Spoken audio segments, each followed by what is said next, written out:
खबर है वो सिर्फ एक खबर नहीं है, यह इस देश के करोड़ों माता पिता की कमाई और रात रात भर जाग कर अपनी आंख सुखाने वाले होनहार छात्र छात्राओं के अरमानों का डेथ वारंट है। आज हम भारत के उस सबसे बड़े व्हाइट कॉलर सिंडिकेट को बेनकाब करने जा रहे हैं जो शिक्षा के पवित्र मंदिरों को वेश्यालय से भी बदतर मंडियों में तब्दील कर चुका है। मैं बात कर रहा हूं द एकेडमिक माफिया की। 1 जुलाई 2026 को दिल्ली की रोहिणी जिला अदालत के न्यायिक मजिस्ट्रेट प्रथम श्रेणी के गौरव कटारिया ने एक ऐसा आदेश पारित किया है जिससे देश के सबसे प्रतिष्ठित विश्वविद्यालय दिल्ली यूनिवर्सिटी की बुनियाद को हिला दिया। कोर्ट ने शालीमार बाग पुलिस को आदेश दिया है कि दिल्ली के विश्वविद्यालय के 2 प्रोफेसरों को और उनके एक साथी के खिलाफ तात्कालीन गैर जमानती और संगीन आपराधिक धाराओं में एफआईआर दर्ज की जाए।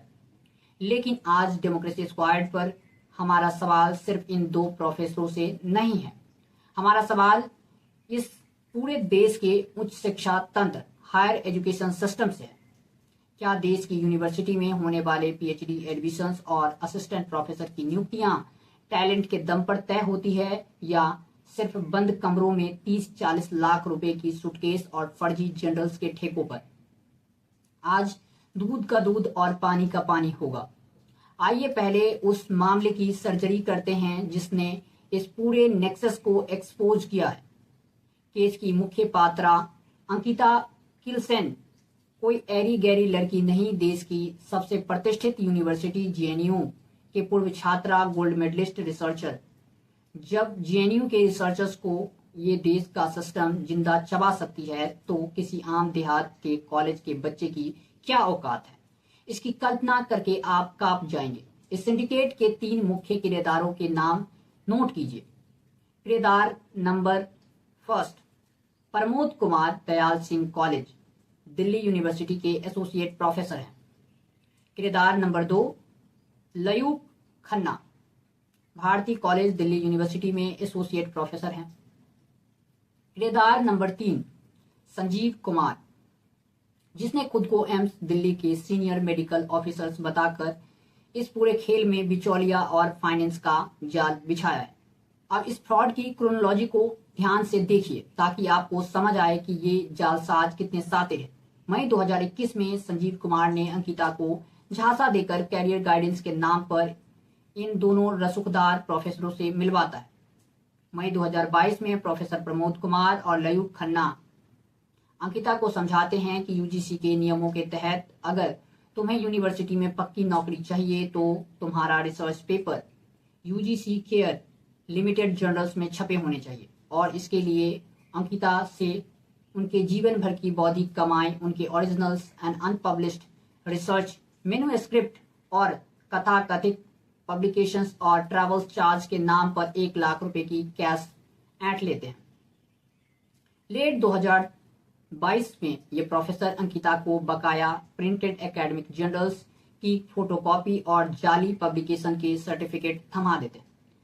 दावा किया जाता है कि उनके पेपर्स शोध प्रभा और शोध संहिता और मध्य भारती जैसे नामचीन जर्नल में छप चुके हैं।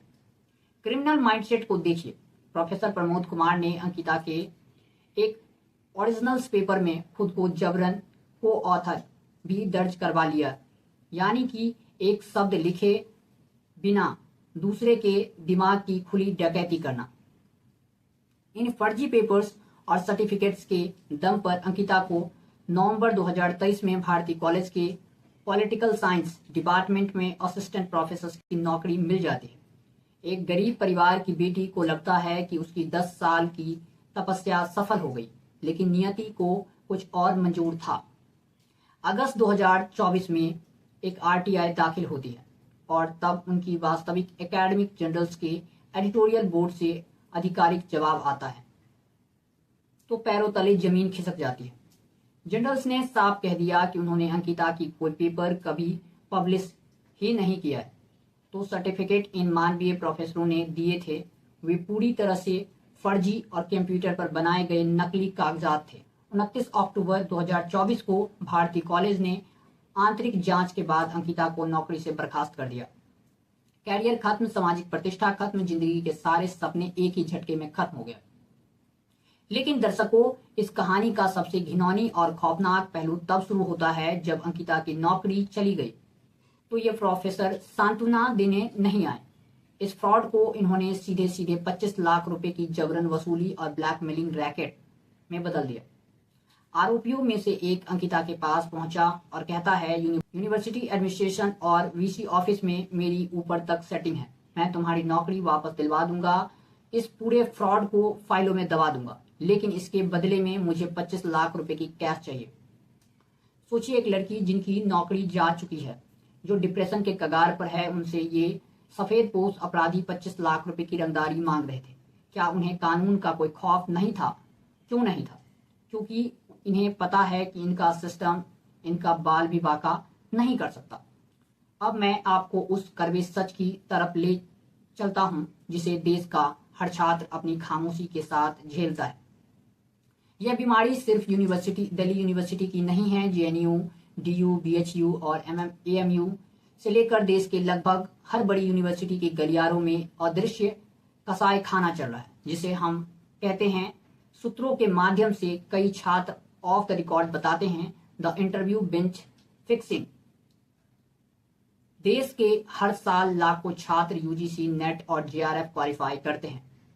नियम क्या कहता है? नियम कहता है कि देश के सबसे कठिन एग्जाम पास करने के बाद आप रिसर्च करने के हकदार हैं। लेकिन हकीकत क्या है? हकीकत यह है कि पीएचडी की सीटों को इंटरव्यू से पहले ही बंद कमरे में बेच दिया जाता है। अंकिता किलसेन ने न्याय के लिए 5 नवंबर 2024 को दिल्ली पुलिस के पास जाती है तो इस देश के पुलिसिया तंत्र क्रूर और सड़ा हुआ चेहरा सामने आता है। शालीमार बाग पुलिस स्टेशन के अधिकारियों ने इस मामले की जांच करने के बजाय आरोपियों के प्रभाव के आगे घुटने टेक दिए। पुलिस ने अपनी एक्शन टेकन रिपोर्ट में एटीआर में इसकी संगीन आपराधिक सिंडिकेट को महज एक सिविल डिस्प्यूट बताकर रफा दफा करने की कोशिश की। क्या दिल्ली पुलिस को एक स्कॉलर की बौद्धिक संपदा की चोरी में कोई अपराध नजर नहीं आया? क्या 25 लाख की रंगदारी मांगना पुलिस की नजर में एक सिविल एग्रीमेंट था? लेकिन कानून के हाथ लंबे होते हैं। रोहिणी कोर्ट के जज गौरव कटारिया ने पुलिस के इस झूठ को तार तार कर दिया। कोर्ट ने अपने आदेश में जो कहा उसे देश के हर कुलपति और पुलिस कमिश्नर को दीवार पर लिखवा देना चाहिए। अदालत ने कहा कि इस मामले में आरोपियों की आपराधिक और बेईमानी की नियति पहले दिन से ही साफ दिखाई दे रही है। एक अकेली पीड़िता लड़की के लिए यह मुमकिन नहीं है कि वह देश के हर जनरल्स बोर्ड के दफ्तरों में जाकर फॉरेंसिक जांच करे या नकद दिए गए रुपयों की मनी ट्रोल तलाशे। यह काम पुलिस का है और पुलिस को अपनी जिम्मेदारी अच्छी से निभानी चाहिए। और सबसे गंभीर बात, कोर्ट ने स्पष्ट अंदेशा जताया है कि दिल्ली यूनिवर्सिटी के स्थापित प्रोफेसर हैं, इसलिए यह कोई इकलौता मामला नहीं हो सकता।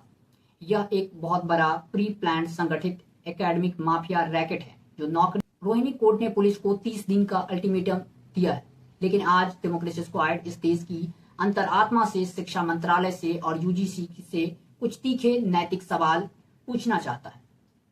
जिस देश के एक गरीब माँ बाप पेट काट कर अपने बच्चे को 10 साल तक इस उम्मीद में पढ़ाते हैं कि वो अपनी योग्यता के दम पर प्रोफेसर बनेंगे, उस देश में जब डिग्रियां और नियुक्तियां बिकती है तो क्या हम एक सभ्य समाज कहलाने के हकदार है? यूनिवर्सिटी के वाइस चांसलर साहब, आपकी नाक के पीछे दयाल सिंह कॉलेज और भारती कॉलेज में यह सिंडिकेट चल रहा था।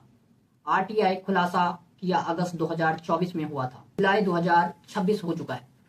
क्या पिछले 2 सालों में आपकी यूनिवर्सिटी ने इन दागी प्रोफेसर को सस्पेंड क्यों नहीं किया? क्या वाइस चांसलर्स के ऑफिस भी इस सिंडिकेट के रसूखदार के आगे पिंगू हो चुका है? तीसरा जो नैतिक सवाल मुझे लगता है सबसे अहम है, यूजीसी के चेयरमैन साहब, आखिर क्यों पीएचडी और प्रोफेसर के इंटरव्यू की सीसीटीवी और ऑडियो रिकॉर्डिंग अनिवार्य नहीं की जाती? क्योंकि इंटरव्यू बेंच के नंबरों की पूरी तरह गोपनीय और पारदर्शी बनाने के लिए कोई डिजिटल ट्रेनिंग सिस्टम नहीं लाया जाता। क्या आप जानबूझकर के इन फिक्सिंग इंटरव्यू के चोर के दरवाजों को खुले रखना चाहते हैं। दर्शकों, याद रखिए, जब किसी देश की न्याय व्यवस्था चरमराती है तो सिर्फ चोरियां होती है, लेकिन जब किसी देश की शिक्षा व्यवस्था एकेडमिक माफिया का राज हो जाता है तो उस देश के आने वाली पीढ़ियों की बौद्धिक कत्ल हो जाता है।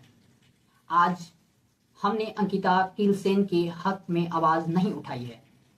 अगर आज हमने इस इंटरव्यू फिक्सिंग्स और सीट सेटिंग के खिलाफ जंग नहीं छेड़ी तो कल आपका बच्चा भी नेट जेआरएफ की डिग्री हाथ में लेकर किसी भ्रष्ट प्रोफेसर के घर के बाहर लाखों रुपए के सूटकेस न ला पाने के जुर्म में सुसाइड करने पर मजबूर होगा। डेमोक्रेसी स्क्वाड इस मामले की हर एक लीगल और फॉरेंसिक अपडेट पर अपनी पैनी नजर बनाए रखा है। जब तक ये दोनों प्रोफेसर सलाखों के पीछे नहीं जाते, शालीमार बाग पुलिस अपनी कंप्लायंस रिपोर्ट कोर्ट में जमा नहीं करती, हमारी ये मुहिम थमेगी नहीं। आप देखते रहिए डेमोक्रेसी स्क्वाड, क्योंकि जहां तंत्र सो जाता है वहां लोकतंत्र सवाल पूछता है। नमस्कार, मैं मिथिलेश सिंह।